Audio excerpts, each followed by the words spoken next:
Hello everyone, Education Forensics Room 108 at MVHS Family Group, to use a term from 2003. I get asked a fair amount. As a matter of fact, somebody texted me yesterday asking me if I was teaching summer school. And the answer, naturally, is no, as some of you have figured out. First time in a good number of years. I did the remote summer school in 2020.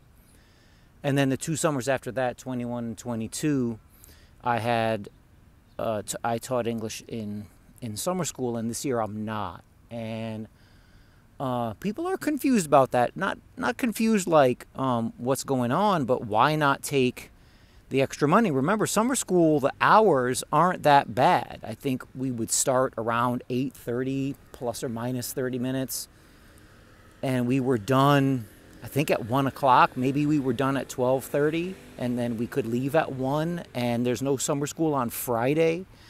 So every weekend is a 3-day weekend. And in our district, it's $44 an hour, which comparatively, that's before taxes. And, you know, I mean, that's not Rockefeller money, but it's you know, hundreds and hundreds of dollars every 2 weeks. And I said no. And the reason why is because I need to work on my exit plan. Because when you're somebody who's my age, people are asking you about retirement. What are your plans?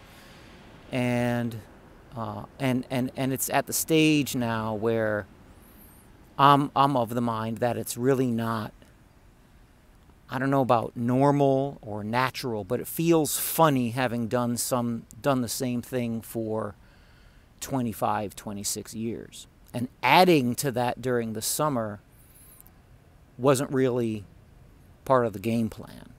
So, because I always, I did summer school way early in my career and then didn't for a long time. So what I'm trying to do is get those other, put those other irons in the fire. I talk to young people a lot about fulfilling potential, and that there are so many things to do out there in this world. And a lot of times teachers are afraid to do other things because you're a tenured teacher, you can't get fired, you have job security like crazy, the money is good, kind of like a golden handcuffs type of thing. So what I'm doing is trying to be honest, practice what I preach and do other things. So our technology liaison at the high school is a talented person, and she is into online instruction, and not only that, but using programs and software to enhance teaching. So at Mount Vernon High School, we're a Microsoft shop. We don't have Google Classroom. We have something called Schoology, and it connects with Microsoft Office. So we use Word. We don't use Google Docs.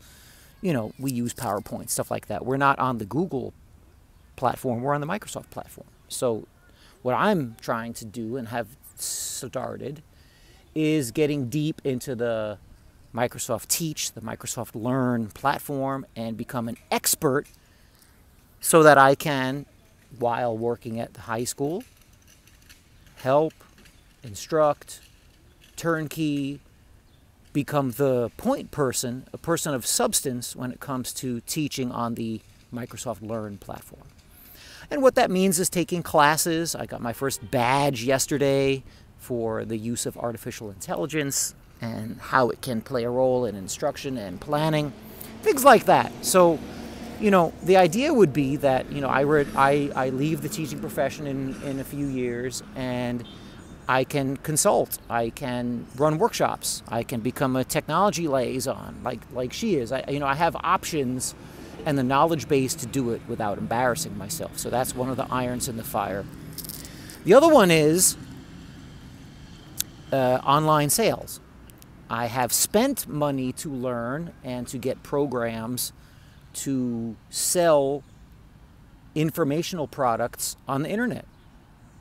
And what that means is, people get these offers to learn a skill, to learn how to do online sales, to learn how to do online commerce, things like that. It's a very very large field. There are sales all over the place.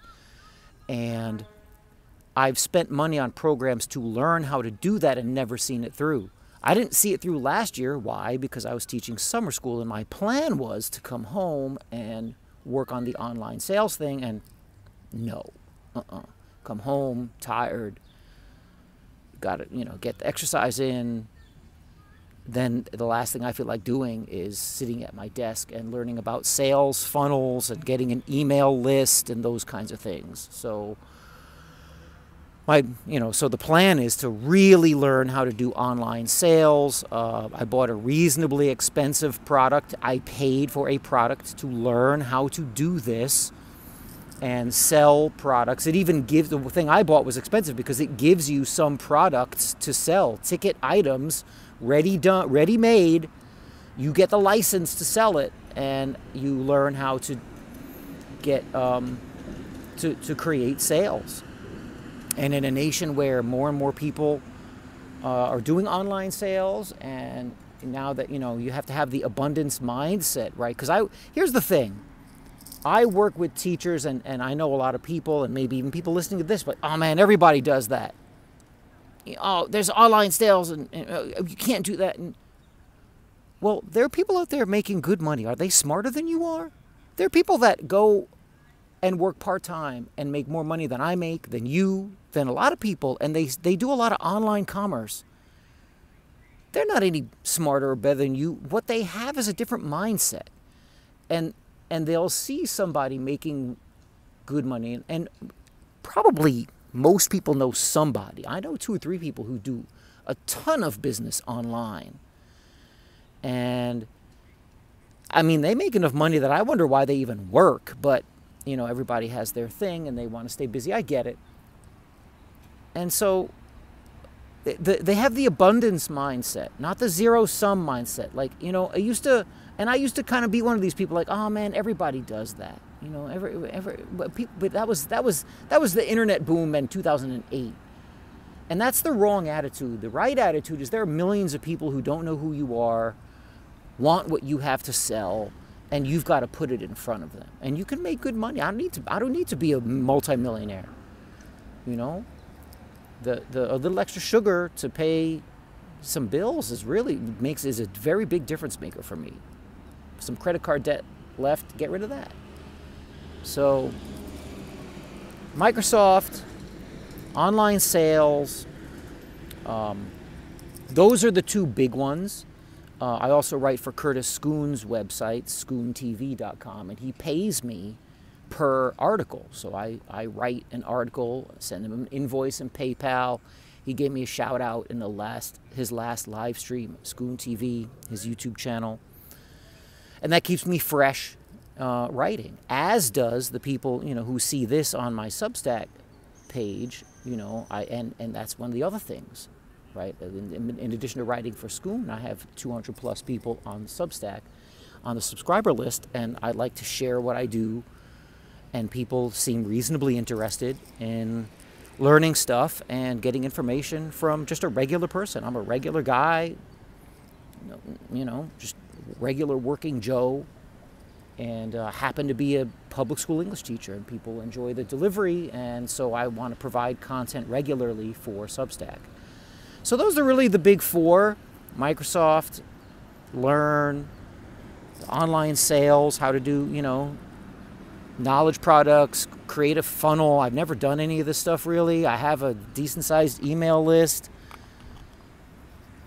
And then there's, of course, Schoon TV and the Substack material. I also want to sit down and read not just read before I go to sleep, where I read a page and a half and then conk out, but like sit and read these books that I've been trying to read for years, been sitting on the shelf. So that's another thing that I've been working on this summer as well. So no, I'm not doing summer school.